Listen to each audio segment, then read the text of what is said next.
السلام علیکم ورحمۃ اللہ وبرکاتہ۔ آج آپ عملیات کی روشنی کے ساتھ ہیں۔ آج پھر ایک مرتبہ ایک نئے وظیفے کے ساتھ آپ کے سامنے حاضر ہوں۔ یہ وظیفہ ظاہری سطح پہ تو بالکل عام سا ہے، بہت سارے لوگوں کو بھی معلومات ہوگی اس کے بارے میں، لیکن یہ ان لوگوں کے لیے خاص ہے جو اس بیماری کے اندر یا اس پریشانی کے اندر مبتلا ہیں۔ جس گھر کے اندر مصیبت ہو، تکلیف ہو، پریشانی ہو اور اس کا حل نہ نکل رہا ہو، وہ در بدر کی ٹھوکریں کھا رہے ہوں، تو وہ ایک ایک بندے کی تلاش میں رہتے ہیں کہ کہیں سے ہمیں ایسا جگہ یا ایسی کوئی معلومات مل جائے کہ ہمارا مریض ٹھیک ہو جائے۔ دن رات اسی کو میں لگے رہتے ہیں کہ ہمیں کوئی نہ کوئی ایسی جگہ یا کوئی ڈاکٹر یا حکیم یا کوئی دعا ایسی مل جائے جس سے ہماری پریشانی حل ہو جائے۔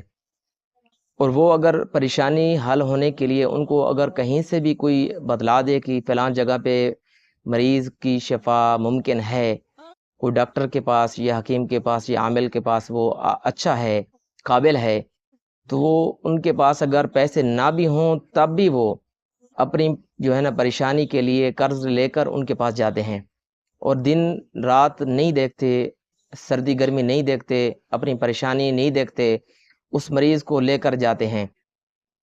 اس لیے آپ کو ایک ایسا عمل بتانے جا رہا ہوں کہ اگر ان کو فائدہ ہوگا تو انشاءاللہ وہ دعا لیں گے۔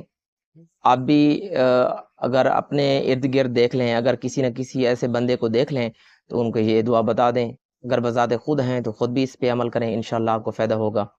اور وہ کون سی دعا ہے؟ سورۃ النجم کی آخری کچھ آیات ہیں، لیس لہا من دون اللہ کاشفہ افمن ھذا الحدیث تعجبون وتضحکون ولا تبکون وانتم سامدون فاسجدوا للہ واعبدون۔ یہ 53 آیات نمبر 53 سے لے کر 58 تک، یعنی کہ آخر تک یہ چند آیات ہیں۔ ایک تسبیح صبح اور ایک تسبیح شام۔ اس کی ایک شرائط ہے کہ تقریباً 41 دن تک بلا ناغہ کریں، 41 دن تک کسی قسم کا کوئی ناغہ نہ ہو اس کے اندر، صبح اور شام کی تسبیح کے اندر، باوضو ہو کے۔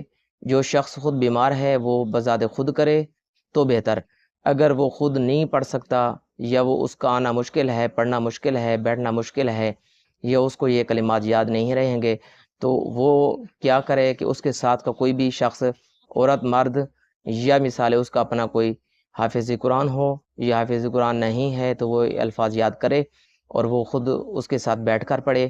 ایک تسبیح صبح اور ایک تسبیح شام کو، پھر پانی پہ دم کرے، اس کو پانی کو 24 گھنٹے کے اندر اس کو استعمال کرائے۔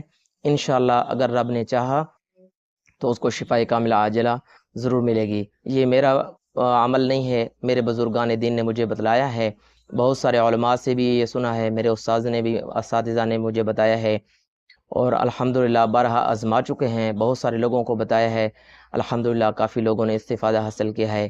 آپ بھی اس سے استفادہ حاصل کریں، اپنے لوگوں کو بھی، اپنے لوگوں دوستوں کے ساتھ شیئر کریں، ان کو بھی استفادہ ہوگا، آپ کو بھی فائدہ ہوگا دنیا آخرت کا، اور ان کو بھی زندگی باقی تو ملاقات باقی۔ والسلام۔